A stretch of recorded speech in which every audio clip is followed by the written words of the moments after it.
Hello, welcome back to the working of traveling wave tube amplifier.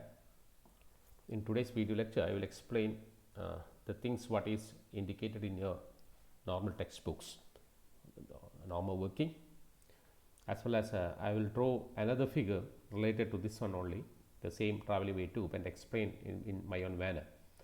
Okay. This is the figure that is being utilized for traveling wave tube amplifier. As I told you, traveling wave tube amplifier is a O-type tube, and again the interaction of electron beam and RF field in a traveling wave tube will be continuous over the length of the circuit, and the wave that is being propagating inside the traveling wave is nothing but a propagating wave. Okay, so these are the things that I already have discussed in the previous video lecture, and today we can see the construction of traveling wave tube as well as the what is happening inside the traveling wave tube. Okay, as I told you, the traveling wave tube, it consists of the electron beam, but I have indicated here in the blue dotted lines, and a slow wave structure that is indicated in red. Okay, slow wave structure. So this electron beam that will is being focused by a magnetic field along the electron beam and the slow wave structure. This electron beam is being focused by a what you call as by a constant magnetic field. There will be a constant magnetic field because we will connect a magnet at the top as well as the bottom side of this slow wave structure, which indicates the north as well as the south pole. I had redrawn that figure in the different manner. Okay, you can see that one. So this will produce a magnetic field along the electron beam and the slow wave structure. So as I told you, this is a O-type traveling wave tube. Okay, so the slow wave structure is either we can utilize the helix slow wave structure or a folded back here. All those things we had discussed, the importance of helix, the slow wave structure, different type of structures that is being utilized in the traveling wave tube amplifier. Okay, here we can either utilize the helix traveling wave tubes structure or the what you call as the folded back. Okay, so the applied signal that is being given through the RF input, that will signal that will propagate around the turns of the helix, and it will produce a electric field at the center of the helix. Okay, that is the signal that is being propagating through the turns of the helix will generate a electric field at the center of the what you call as the helix. And just to explain in general, okay, what you call as the what is happening inside this one in detail I will explain for the coming with the next figure. So in general I am telling that the signal that is being applied to the turns of the helix, it will produce a electric field that is at the center of the helix, that is being directed along the helical axis. Okay, that is given to the through the RF input. The signal is being the signal that has to be propagated inside the turns of the helix is being given to the RF input, and it will produce an electric field at the center of the helix, and it is directed along the helical axis. Okay, so what happens means the axial, now we can call that the electric field is it is being passing through the helical axis. So I will call this as the axial electric field.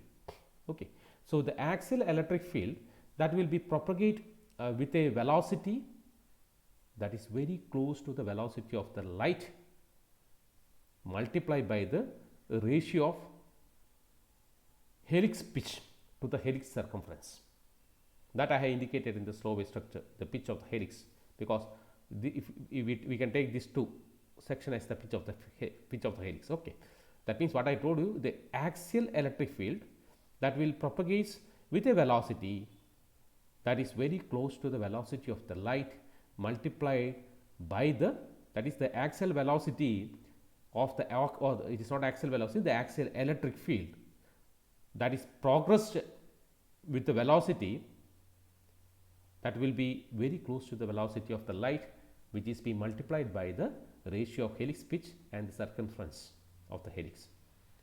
So, when these electrons enter the helix tube, what happens? An interaction take place between the moving axial electric field and the moving electrons. Okay. When the electrons enters, these blue lines enters the helical tube, an interaction will be taking place between the moving axial electric field, because it is been electric field is being propagated like this, magnetic field is perpendicular to the moving axial electric field and the moving electrons. Clear? So, on the average of this one, the electron will what happens? It will transfer the energy to the wave on the helix. So, this interaction will causes the signal wave on the helix to become larger. Okay. So, it will transfer its energy during the interaction. So, on the average only it will transfer the energy to the wave on the helix, but the interaction will cause the signal wave on the helix to become larger. Okay. So, the electron enter the helix at the zero field, they are not affected by the signal wave, but those electrons that is entering the helix at the accelerated field, they are accelerated, and those at the retarded field are decelerated. Okay, that should keep in mind the 3 point. The electrons entering the helix at a zero field are not affected by the signal wave, but those electrons that is be entering the helix at the accelerated field, they are accelerated, and those electrons that is be entering the helix at the retarding field are decelerated. As this electron travel further along the helix, they will bunch at the collector side. Okay, I think they will bunch at the collector like this. They will bunch at the collector side here. Okay, as the electron travel further along the helix, they will bunch at the collector end. So, the bunching will shift. It will shift the phase by pi by 2. That also keep in mind. The bunching will shift the phase by pi by 2, and each electron in the bunch that will encounter a stronger retarding field. Each electron in the bunch will encounter a strong retarding field. So, then the microwave energy of the electron is delivered by the electron bunch to the wave on the helix. The amplification of the signal wave is being taken place in the helical structure or in the what you call as a traveling wave 2, and the amplified signal will be taken out from the RF out, other part of the helix. So, this is the general case in case of the what you called as a traveling wave 2. I will write here the things what I have explained. We can further see the construction here. Okay. So, normally you can see that the heater as well as cathode that is used to generate the electron beam. You can see that the blue dotted lines are being indicated by the electron beam. Okay. So, there is a focusing electron beam focusing magnet is you can see that is indicated in the orange, an attenuator. In order to I will explain all these things. Okay. Collector in order to collect the electron beam. Again, the signal is being applied to the RF input signal as well as the output is being taken across the RF out. Okay, you can see that a overloaded relay is the in order to break this one. If the structure is being overloaded, the relay will cut that and it will product the traveling wave 2. Okay, the supply is being given.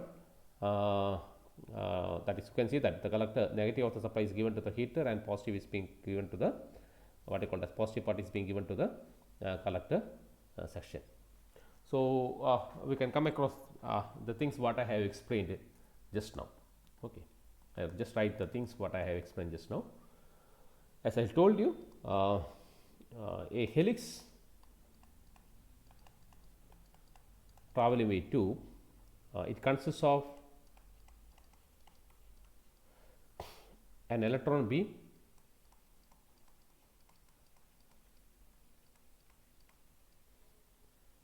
and a slow wave structure. Okay.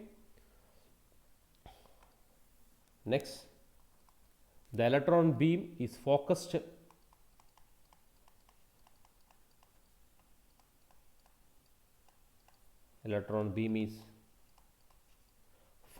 by a constant, what you call as magnetic field. Constant magnetic field along the electron beam and helical structure. Electron beam and the slow wave structure. 1 minute, I will just, okay. So I told you it is a O type traveling wave tube. It is an O type. It is an O type traveling wave tube. Slow wave structure is either helix type, or you can have folded backline. Okay. What else? Yes. So we are applying the signal, the applied signal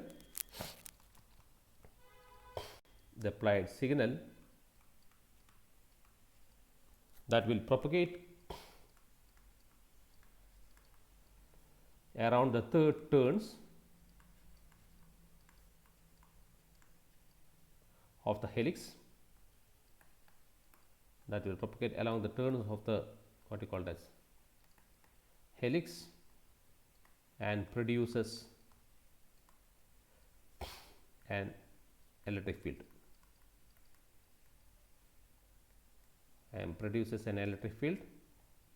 At the center of the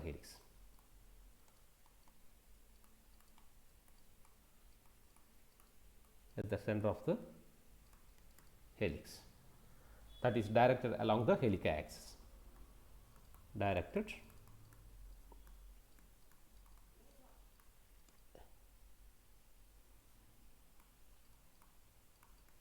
Along the helix axis. Okay. Next is the axial electric field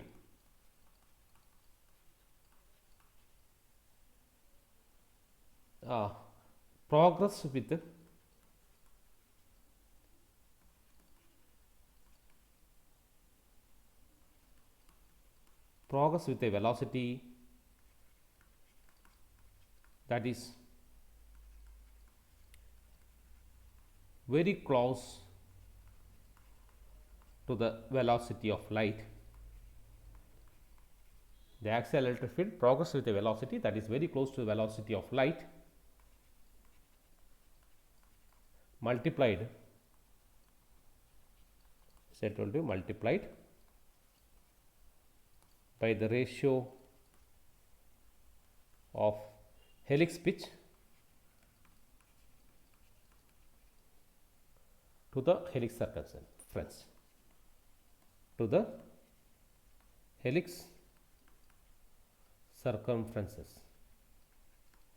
Okay.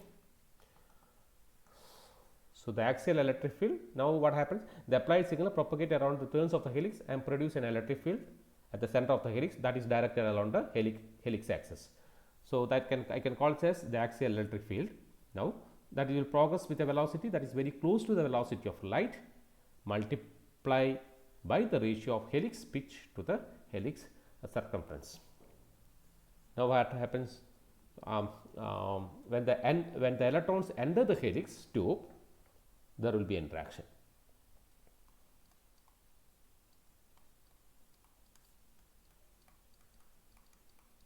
When the electron enters the helix tube, what happens? An interaction an interaction take place. An interaction takes place between the moving axial electric field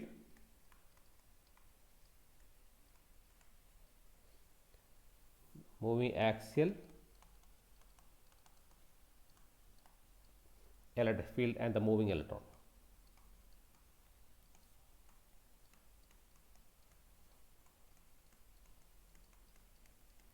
Okay.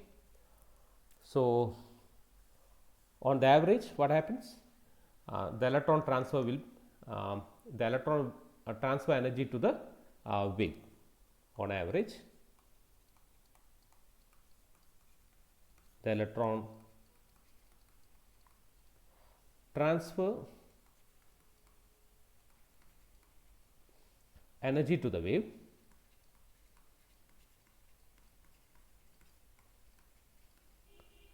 on the helix.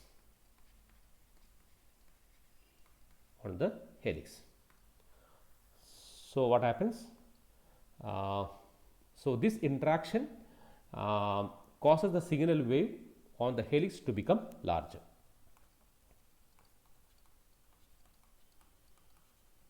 This interaction causes the signal wave on the helix to become larger.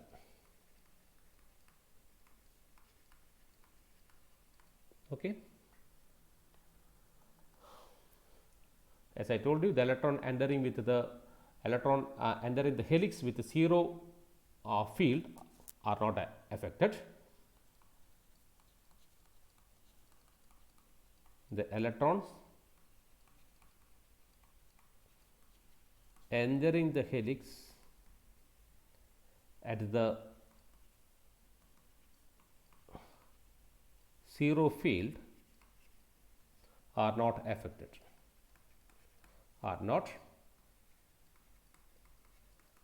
affected, by the signal wave.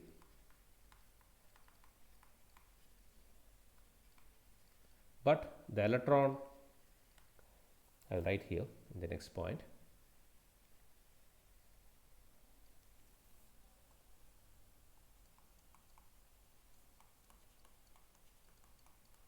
the electrons entering the helix at the accelerating field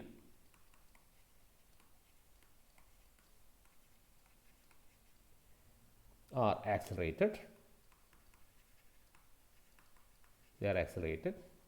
and those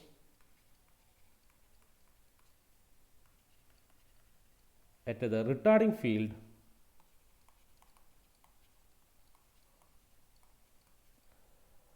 are decelerated. Okay. So, as this electron travels further in the helix, they bunch at the helix. As this electron travels further along the helix, what happens? They bunch at the collector. Okay, at the collector end. They will bunch at the collector end. So, what happens? This bunching will shift the phase by pi by 2. Bunching shifts the phase by pi by 2. Clear? So, next what happens? Each electron in the bunch will encounter a stronger retarding field. Each electron in the bunch it will encounters a stronger retarding field, a stronger retarding field. Then finally, the microwave energy of the electron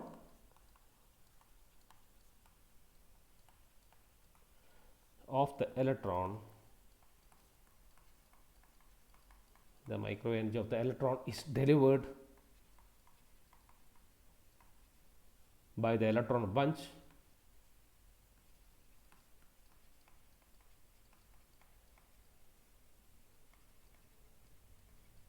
to the wave on the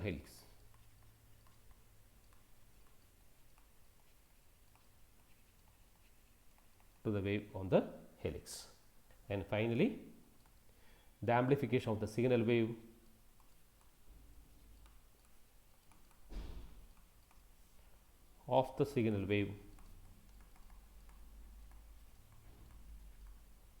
is accomplished.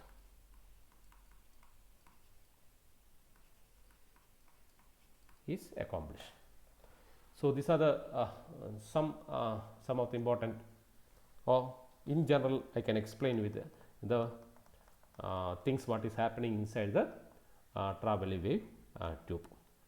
Okay, in general I have write it in a shorter manner right from the beginning, what is happening inside the traveling wave tube. Okay.